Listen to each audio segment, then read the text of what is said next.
दिल्ली की जनता से हार का बदला लेने के लिए बस मार्शलों की नौकरी खा गया मोदी।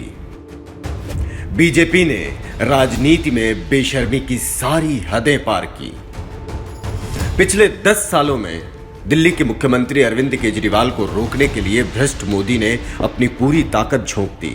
दिल्ली में ईमानदारी की राजनीति से किए गए काम बेईमान मोदी के गले के नीचे नहीं उतर रहे।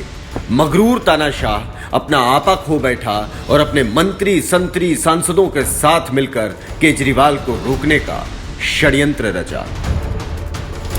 ऐसा ही एक वाकया है दिल्ली में बस मार्शलों की तैनाती का, जिसको मोदी के इशारे पर अक्टूबर 2023 में रद्द कर दिया गया। जरा सोचिए, उस वक्त जब दिल्ली के अंदर महिलाएं अपने आप को सुरक्षित महसूस नहीं करती थीं, आए दिन बसों में महिलाओं के साथ छेड़छाड़ के किस्से सामने आते थे, उस वक्त केजरीवाल जी ने दिल्ली की बहू बेटियों की सुरक्षा के लिए डीटीसी की बसों में 16,000 मार्शल तैनात किए। लेकिन महिला विरोधी भाजपा चाहती ही नहीं कि दिल्ली में महिलाएं सुरक्षित महसूस करें, तभी तो एक झटके में 16,000 मार्शलों की नौकरियां छीन ली। इतना ही नहीं, राजस्व मंत्री आतिशी के आदेश के बाद भी केंद्र सरकार इन बस मार्शलों का पुराना वेतन तक नहीं दे रही। क्या करें?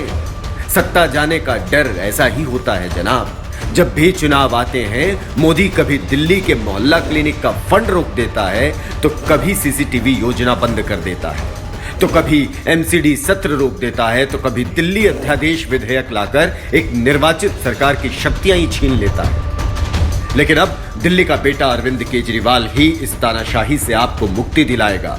दिल्ली की जनता आम आदमी पार्टी और इंडिया गठबंधन के सभी सांसदों को संसद में पहुंचाकर दिल्ली के चारों ओर सुरक्षा कवच बनाएगी। ये सभी लोकसभा प्रत्याशी संसद में दिल्ली के अधिकारों के लिए लड़ेंगे, दिल्ली की जनता के लिए लड़ेंगे, दिल्ली के बच्चों के भविष्य के लिए लड़ेंगे। ये लड़ेंगे भी और जीतेंगे भी। इस बार संसद में भी केजरीवाल।